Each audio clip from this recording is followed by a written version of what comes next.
This is a Global News special presentation. Inspiring recollections. It was an exciting time. It was like being there at, the birth of a nation. And surprising revelations. I was guilty, and I'm still guilty. I mean, the reality is I tried to ignore it. An intimate conversation with Bill Wilson. The really sad part about it is that my story is one of the better stories, as hard as it is. And Bev Sellers. And Bill admits it, that we've taught each other a lot.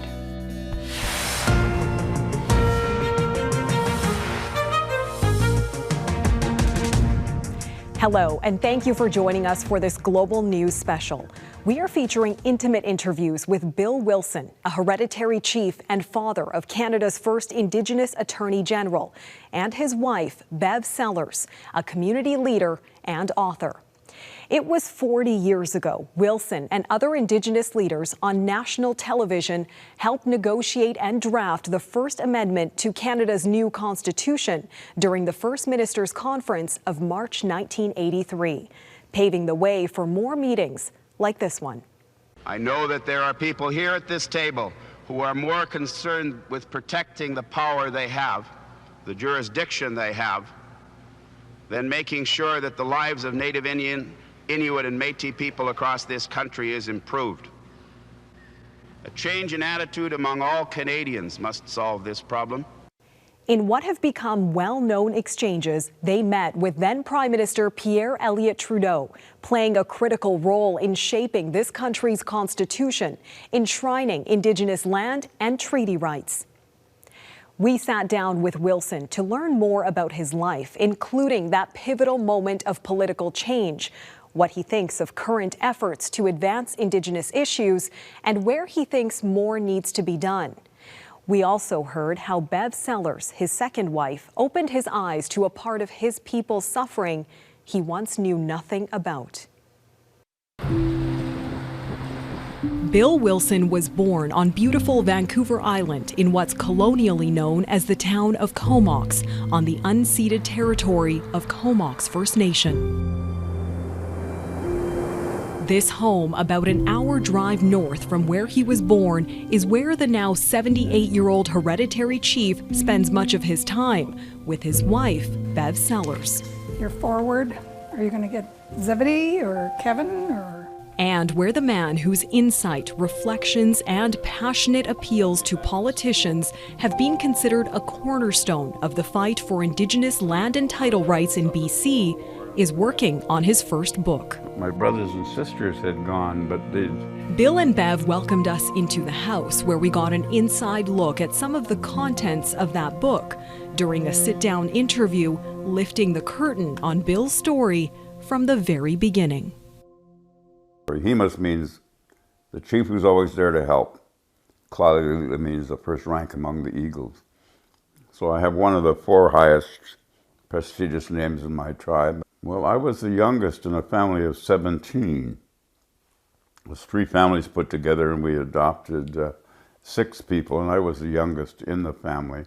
Up to about 10, I was spoiled rotten, and then the problems existed with my mom and dad, and then he died when I was 15, and I struggled through, the loneliness and the periods of desperation. I was poor. I remember eating deer liver for every meal for a couple of weeks because I had nothing else to eat. I learned how to look after myself. I had no money, so I had to find it somewhere, and it toughened me up. She said, "What are you crying for? You're coming home." I said, "Yeah, that's why I'm crying." Tell me about your mother and your father and the influence each of them had on you as a person. Well, when I was young and they were together, I was a spoiled rotten kid. My dad made lots of money. He was one of the first wealthy Aboriginal fishermen. He owned his own seine boat. And my mother was a cultured person. And what about your father? Tell me about his impact on you and the time he passed away, not only in your life, but in history for Indigenous people. He worked all the time. From the time he was 12, he was released from residential school, St. Mike's in Alert Bay. because his father had died in a logging accident. And he had to go back and look after this huge family of people because he was the eldest son. And so he built a house for his mother and all these kids, his brothers, sisters, out of the forest by himself. And as a result of his logging ability, he and his brothers started building canoes. And they'd bring them down to Cape Mudge and sell them to the fishermen that used to gather there. And that's how he started his empire. And my mother told me, because of the gifts that I had been given, that I should give back to the Aboriginal people by becoming involved in politics. So while he wasn't a politician, he helped to fund the foundation of Aboriginal politics in the early days. He passed away in 1959. I was 15. And this is a man who was an entrepreneur, made money, employed 200 or 300 white people, created an industry in the Comox Valley from which many people gained. And he died 1 year before he became a citizen of this country. Indians didn't get the franchise until 1960. So he did all this work, all this all the things that white people think Indians should do, he did before they asked him to. And he employed them, but he was never a citizen of this country. And it was your mom who then encouraged you to become a lawyer. Tell me about that. What motivated you to go to law school? But I always wanted to be a fisherman, just like my father. And I told my mother that, and she says, "No, you're not. You're going to school." And she provided for me to go to school, to graduate from high school, to go on to university. And then she told me, I said, "I'm thinking of quitting," because I wasn't doing very well. And she said, "You're not quitting, you're going to go to law school. Stop this bullshit and get on with the work you need to do." She says, "You have been given gifts that you have to use to help our people." Mm-hmm. So you were the second Indigenous person to graduate from UBC's law school. When you go back to being a student, thinking about your mindset then and how you predicted you would use your education, how did that compare to how you ended up using your profession as a lawyer? My cousin, he was the first Indian to graduate from UBC Law School, which was the only law school in BC at the time. And I was the second. Some 17 years later, I helped to found at UBC and at UVic the BC Native Students Association. And I was the president of the National Native Student University Association. And then I became the president of the student body at UBC, and then I went on to become my first elected position, I suppose, at a senior level, as I was a member of the board of directors of the Native Brotherhood of British Columbia, or the National Indian Brotherhood as it was known. And then I got elected to the Union of BC Indian Chiefs, and then the UNN, and then it just went on from there. I was lucky enough to be elected Vice Chief of the Native Council of Canada, and that put me at the table with Trudeau and the others. And that, I think, is a large part of history, not just mine, but history generally. In 1986, you helped show then Premier Bill Vander around Kingcome Inlet, where your mother was raised. Tell me about what you remember about that visit and what you told him at the time. It was his first day as Premier. He'd been elected in a convention in Vancouver.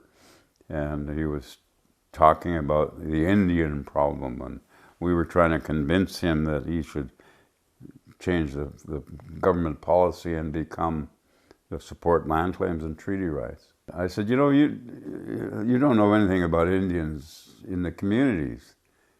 "Oh yeah, what did you say?" I said, "Well, you should come with me, and I'll take you to an Indian community and show you what Indians really look like."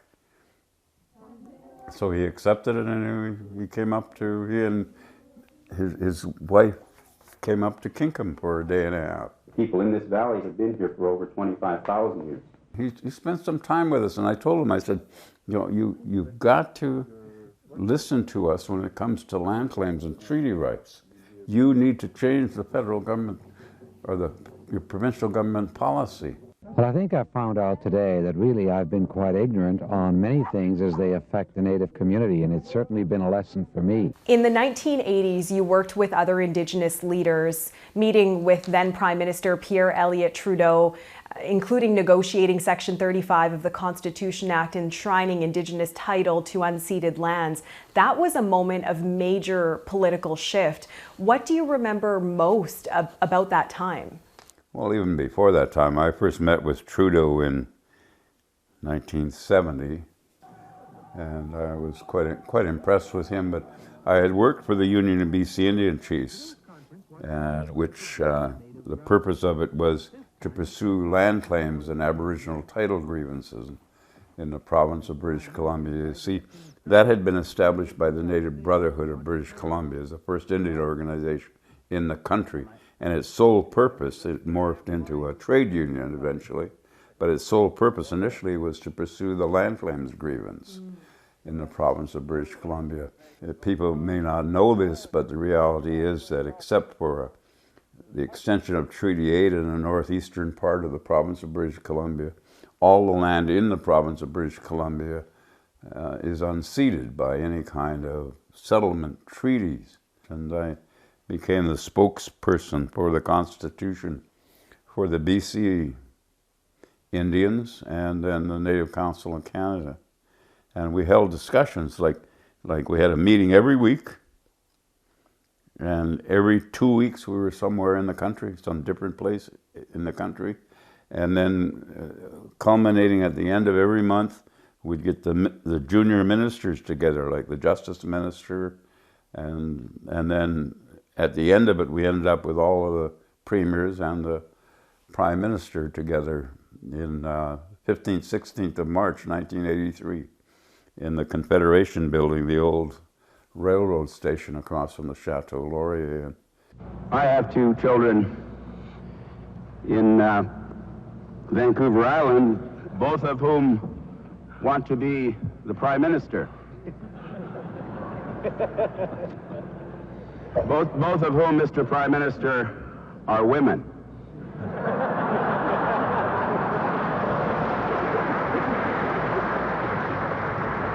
Tell them I'll stick around till they're ready.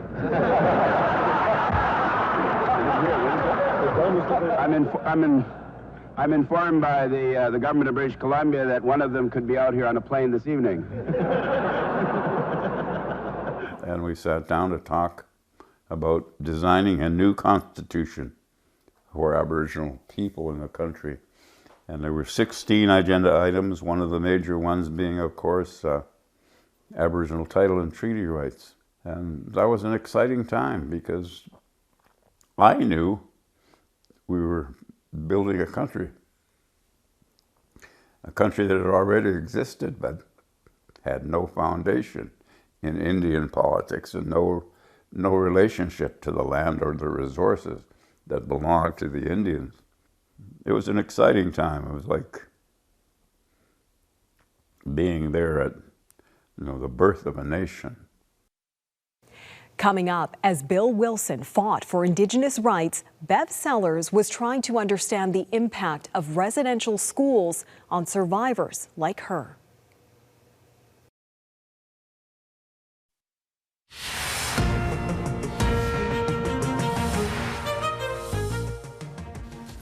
The outline for your book. She saw the dancing around the table. Can't remember being that young. Lots of good stories. I know. Get busy. Getting him to try to record at least a chapter, every other day. As she nudges Bill Wilson to write his first, Bev Sellers reflects on her own published books, including a memoir on surviving the St. Joseph's Mission Residential Institution near Williams Lake, BC. It helped expose the injustices and lasting effects of the cultural genocide, something she looked into as chief of her community in the late 80s. Our tribal council, Caribou Tribal Council at the time, and you know, we were saying, well, why is there so much drinking? Why is there so much violence? You know, and we, even though it was right there in front of us, we didn't understand it, we couldn't see it. And so we hired this guy, Roland Christian from the University of Guelph, to come over and to help us with that. He started going out to the communities and interviewing people, and he found that all roads led back to the residential school, and the abuse that happened there, and just the chaos that was in our community of taking children that, you know, were in their most vulnerable years, you know, mostly 5, 6, 7 years old, but some as young as 4, you know, taking them out of a loving home and all the support they had and putting them basically in prison. If you look at a prison, that's exactly how the residential schools were. I didn't start out as writing a book. I started out by connecting the dots after that report came out and thinking, oh, that thing that happened to me at the residential school, that's still affecting me in my adult life. And so I started trying to understand myself. And then I started to understand, I was really bitter towards my mom for a long time. And I started to understand her, and then I started to understand the community, and then Indigenous people in general. Your first book that you wrote, titled They Called Me Number One, helped shed light around the cruelties that took place inside the institutions of assimilation that we refer to as residential schools in a way that helped people understand like they had never before, including your husband. Mm-hmm. What was it like for you to see that change in perspective in somebody so close to you? Well, I kind of understood that Bill didn't really know about the schools because it was the same for my kids and relatives who hadn't gone. I only talked to my grandmother and my mom and others who had gone to the school about the schools. And I didn't talk to my kids about it. It was only when we started really trying to examine why there was so much chaos in our community, our tribal council. So when I had a file folder full, and I asked Bill if he wanted to read my notes, and he encouraged me. He was shocked at the stuff that I had written. And he said, you should put it into a book. And I was, oh, no. But then I started letting others who had gone to the school read my notes as well. And they also encouraged me to put it out there. I mean, I've done Zoom calls twice with students in Turkey, of all places, and also in France, and I think it was England, you know. So the book has gone, I get emails from people, you know, like in Thailand, and I mean, it was rough at the beginning of my life, but I've managed to overcome that. So, you know, and younger Indigenous people have come to me and thanked me because their parents or their grandparents won't talk about their time there.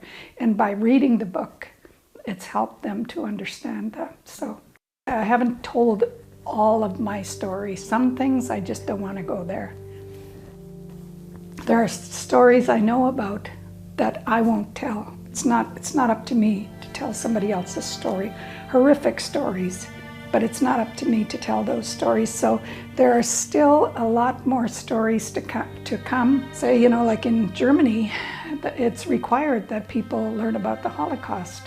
Well, it should be required in all Canadian curriculum for people to learn about the residential schools. There had been news reports a few years before that talked about unmarked graves, but nobody picked up on it. So I don't know why Kamloops, and I'm glad it did. I'm glad somebody finally picked up on it. And but you know, we weren't surprised. We knew. I mean, we had a reunion at the residential school that I went to, and the elders there were pointing exactly where the graves were. Gordon Downey, you know, wrote the song about the young boy that died on the way, and there are probably thousands of him. This is not a chapter in Canadian history. What do you want those who have yet to read your book to know about your experience and that system's ongoing effects in society? It's not history. No, it's not history. And there's still more to come, you know, like the recent discovery of the unmarked graves. There's still a lot more. I was really scared to put it out there, but if it helps non-Indigenous and Indigenous people to understand, you know, what the schools have done to us, it's been worth it. And the really sad part about it is that my story is one of the better stories, as hard as it is. Coming up, how Bev's bravery in sharing her experiences opened Bill's eyes to the truths he says he once ignored. If you or someone you know is experiencing pain or distress, a 24-hour residential schools crisis line is available. The number is 1-800-721-0066.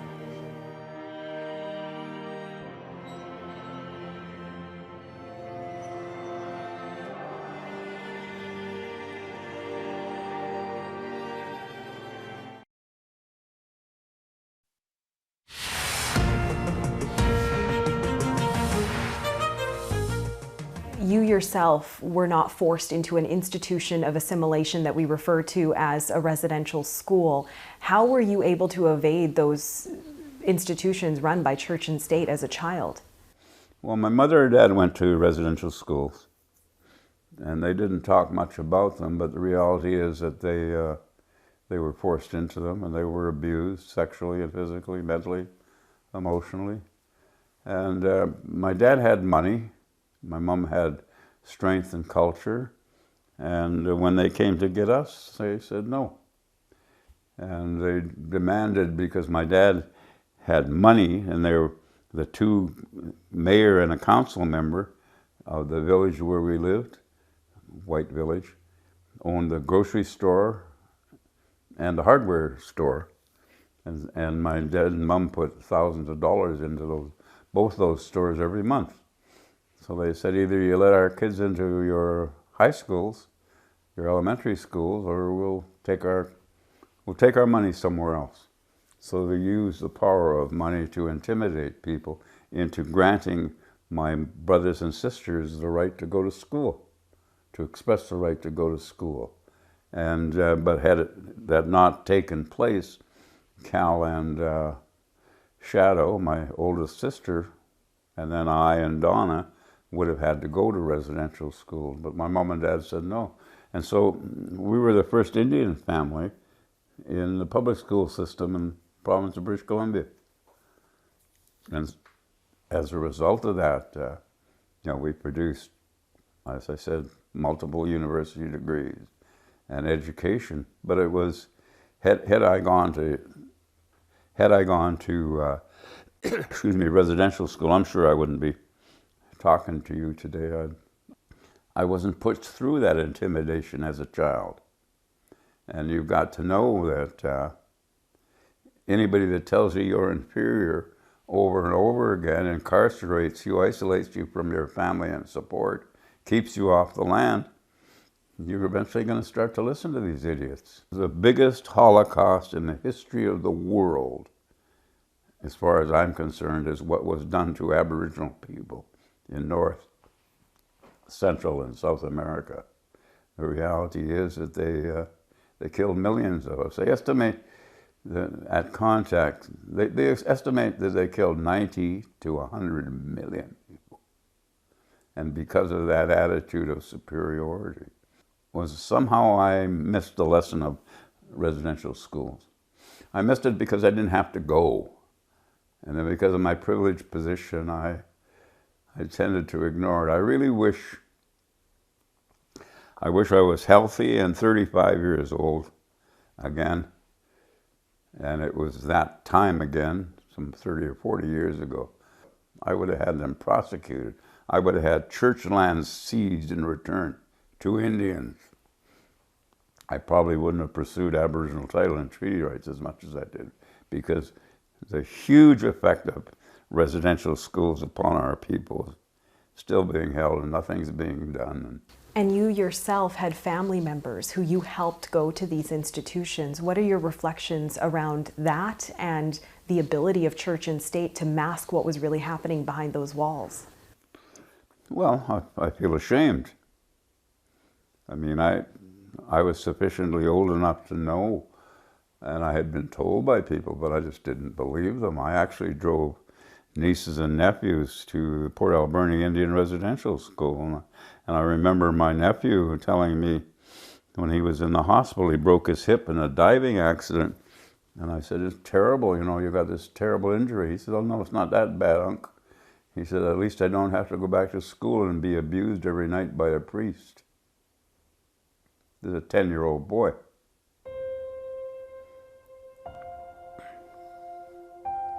I can't plead ignorance because I knew and I had been told. I was guilty, and I'm still guilty. I mean, the reality is I tried to ignore it. My association with Bev Sellers, of course, has made a huge difference because I learned from her brilliant book and also conversations with her and other people what really happened. Coming up, what Bill Wilson thinks of the papal apology and bringing those responsible for residential school crimes to justice. A 24-hour residential schools crisis line is available. The number is 1-800-721-0066.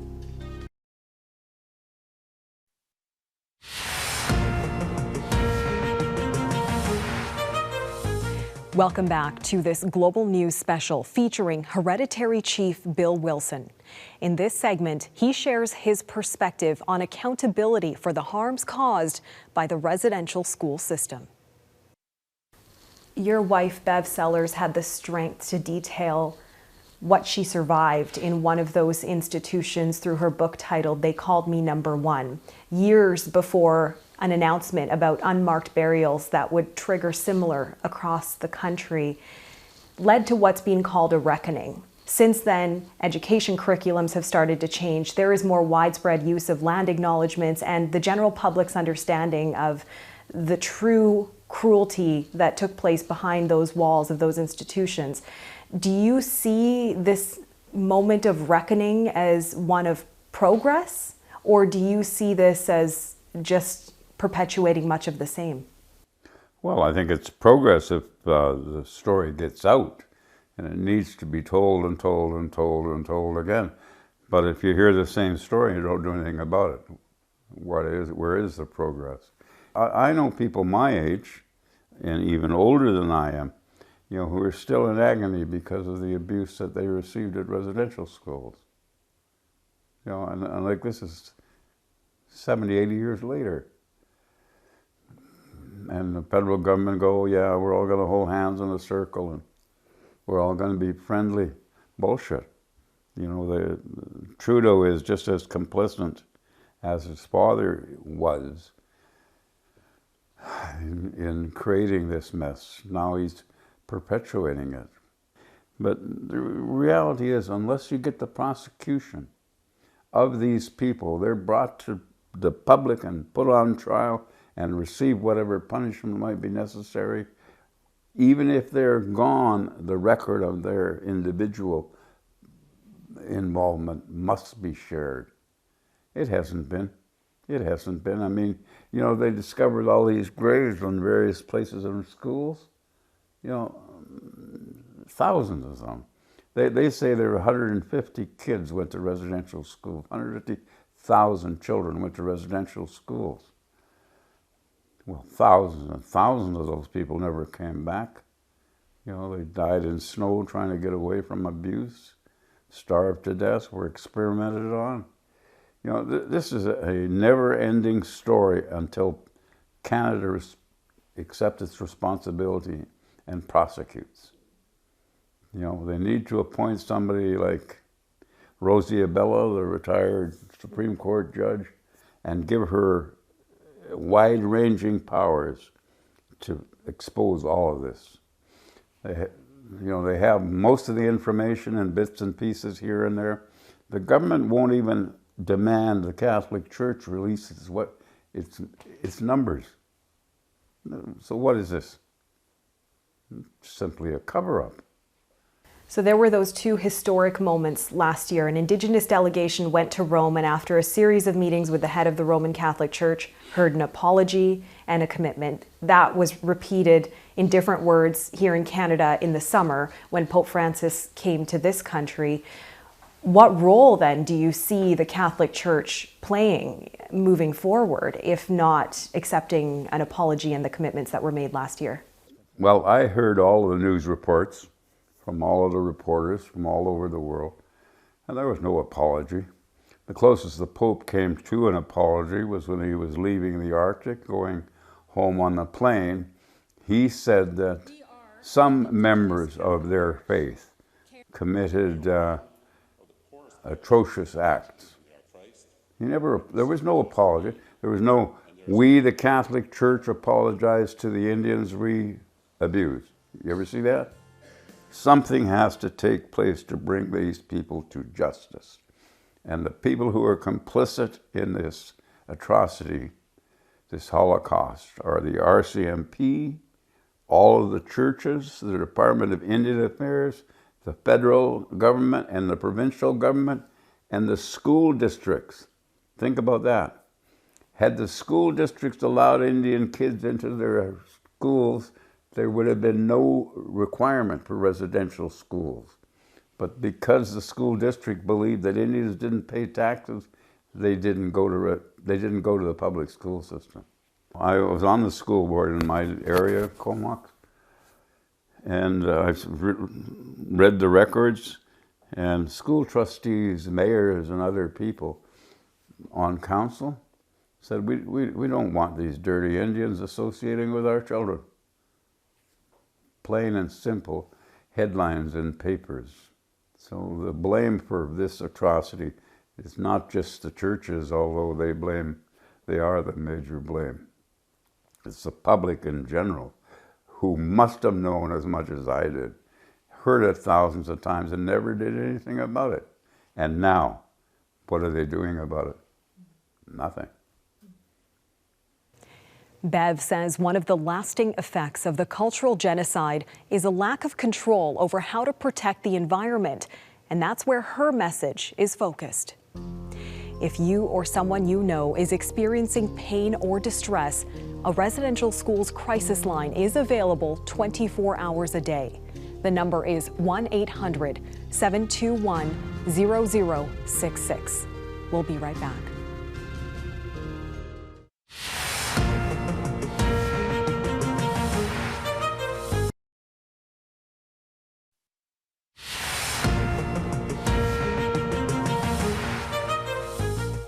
For Bev Sellers, her message is focused on the traditional ways of her people that have been undermined and damaged, along with the environment. And she's calling for major changes to help protect both. How do you see your work around advocating for environmental protection, working in conjunction with, if at all, your husband's life work around land and title rights? Well, they're intricately connected. I mean, you can't have, land and title rights. I mean, if the land isn't going to sustain us, then what's the use of having it? It's like a spider web. You connect one, or you disturb one spot over here, and it's going to disturb it down here. Yeah, I just became great-grandmother to two beautiful babies, and I worry about their future. How did the 2014 Mount Polly disaster influence your advocacy around environmental protection? Well, it started before that. Growing up in the Indigenous community and growing up with my grandparents, we always had to be respectful of the environment. We couldn't leave any garbage laying around. We always, when we were out camping, we would have to make sure that we took everything, and we only took what we need when we went hunting, when we went fishing. We only took enough to get us through the winter, and they were always conscious of that. And I remember when my grandmother was, I think she was in her 80s, and she was still mad at this lady who had been dead for quite a number of years, and when my grandmother was young, but she was still mad at her for leaving garbage down at the river. So we were always conscious of making sure that the environment was pristine and that we could, you know, drink water wherever we went. And we sure can't do that anymore these days. But that was my upbringing. When Mount Polly happened, it was, oh, that was terrible, terrible. And it's still happening today. Things are still happening on Quesnel Lake from that disaster. But you know, it's kind of like David and Goliath. The federal government and the resource extraction companies are working together, and you know, even though we try to make them accountable, it's a huge job and an almost impossible job. But I think people are starting to catch on that the Indigenous way is better. And I always use the example of future generations. In the Indigenous world, 7 generations ahead have rights, and we have to think of them. In the Canadian laws, a baby only has rights if it's born alive, and that's it. You know, 7 generations ahead in the Canadian law don't have any rights. You don't even consider it. It's been proven that wherever Indigenous people are, you know, have a legitimate say in the land and the resources, that the ecosystem is healthier. Your latest book, Price Paid, explores Indigenous rights. Can you speak to how your husband's work, his life work, helped inspire that book? When we finished the book, I asked Bill, I said, do you want me to read it to you? Because he was really sick. And he said, yeah. So over 2 or 3 days, I read him bits of the book and finally finished it. And when I finished, he says, I wish I had written that book. And I told him, you did. And it's because of what I have learned from him and other Native leaders. He learned from the older leaders. I learned from people like Bill and George Watts, Joe Mathias, going to the provincial meetings and listening to them. Bill and I have put on lots and lots of miles together, driving all over the place, and I really wish we could have recorded some of the conversations we got so deep into. It's early days in 2023, a year that marks 30 years since the BC Treaty process that you helped establish began. How do you feel about the way it's evolved and the way it operates today? Is it what you envisioned it would be? You know, the only successful treaty that's existed in the province of British Columbia is the Nisga'a Treaty, which was done outside the treaty process. So my summation of the BC Treaty process, it's a tremendous failure. A huge, huge failure, because it hasn't lived up to the basic principles we designed for it. There is not one Aboriginal group in the province of British Columbia representing the people at treaty. It's all council members.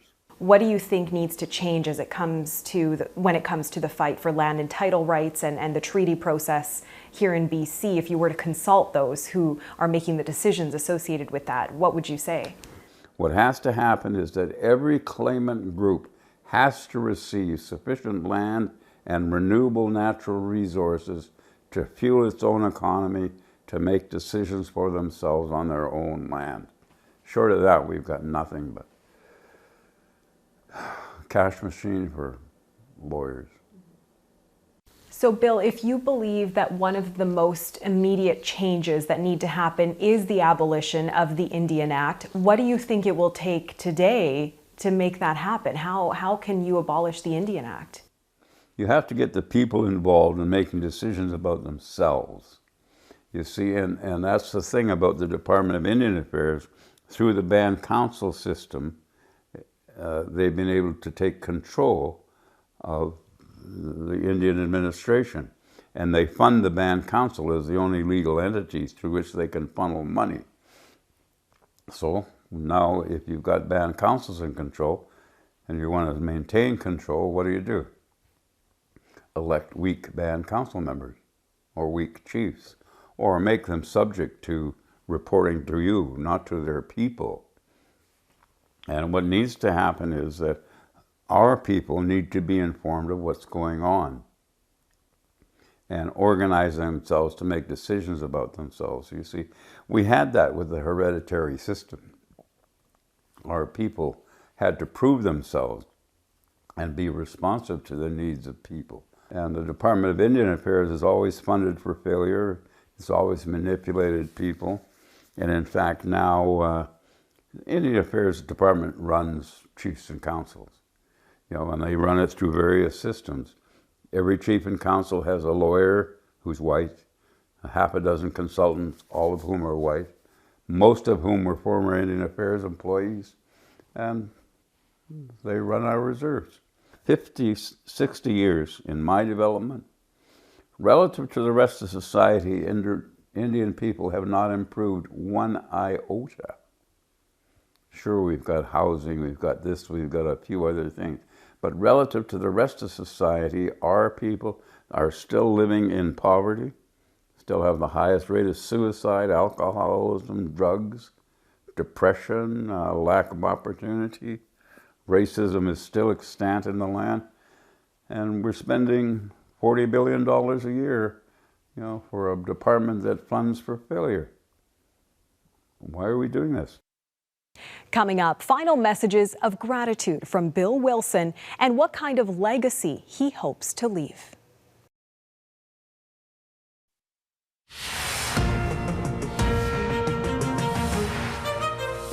There has to be some young people that can pick up the torch and be like... Well, your daughter became the first Indigenous Attorney General of this country and was face-to-face with the son of that same Prime Minister that you were face-to-face with. Do you see hope in some of the women in your family in passing on that torch? Well, I hope all of them, you know, will accept it. You know, but you know, I'm nothing but proud of Jody, but we saw what the system did to her. You know, and a Prime Minister I consider to have inferior intellectual qualifications was able to use a machine to force out probably one of his only brilliant cabinet ministers. And I mean, if they could do that to people like Jody, they can do it to anybody. And you know, mediocrity seems to be the standard down to which we're supposed to live. Yeah, I dream occasionally, and that's crazy. I dream I'm listening to Calder again, or I'm listening to Gosnell again. But I don't know. When comes quite another, I don't know. Because all these people, including my mother, they didn't die for us to become white people. They didn't struggle for us to be second-class citizens. Now there's a continuing fight. I don't know how it'll express itself. Hopefully in peaceful terms, but if you rob people of their culture, steal their babies, steal their language, steal their land and their resources, what do you leave them with? Anger, frustration? And I can imagine that's among the sentiments that will go into your book, which some of the women in your life who you have supported and helped empower, nudging you to complete. Tell me about the process of writing this book and what you hope those who read it will glean. Well, I hope that it gets done, period. I'm not entirely sure that it will, but my gratitude of the old-time Indian leaders looking after me, taking me under their wing, teaching me. You know, they used to, like I was 30 years younger, 25, 30 years younger than most of the Indian leaders, and they treated me like I was an equal and treated me with the kind of respect that was necessary. And I learned from them. That's really where I learned. I pursued these guys. The one here with the feather is my father, Charles Wilson. He was the wealthy fisherman, and above him is my mother, Ethel Wilson at the time, and she was born at Johnson, and she was married to a Moon, and then she was married to my father, and then she married Fred Pearson. And this guy here is Chief Ed Newman. He was the chief of Bella Bella, and he was the president of the Native Brotherhood of British Columbia. But I had many father figures, and Ed was certainly one of them. Ed, I love this man because he took it upon himself to help educate me and introduce me into Indian politics. And George Watts and I and Chief Joe Mathias and various other people always referred to him as Dad. He wasn't my dad, that's my dad, but he was always the father figure that we referred to. In my book, I wrote a chapter on my father, and I said, I'll never forgive him for dying before I got to know him. If he'd lived longer, I might have learned more, but he taught me the essential ingredient, which is work. You know, you've got to be able to work. Well, lots of people to thank. I mean, you know, Sandy, my first wife, I mean, she produces Corey and Jody, and she basically raised them on her own. I mean, I can't take any credit for that. My mother and Sandy, you know, raised those kids, and you know how they turned out. What legacy would you want to leave? Well, I pride myself on being independent, even though I'm dependent upon Bev and others. But in terms of my politics, I've never been anything but an Indian. I have never believed that the church is right. I never believed the Department of Indian Affairs is right. I never believed that any non-Indian policies designed by white people to be imposed on Indians are right. I maintain that pure as a driven snow legacy. And that brings us to the end of Global BC Presents Bill Wilson and Bev Sellers. Thank you so much for joining us for this special program.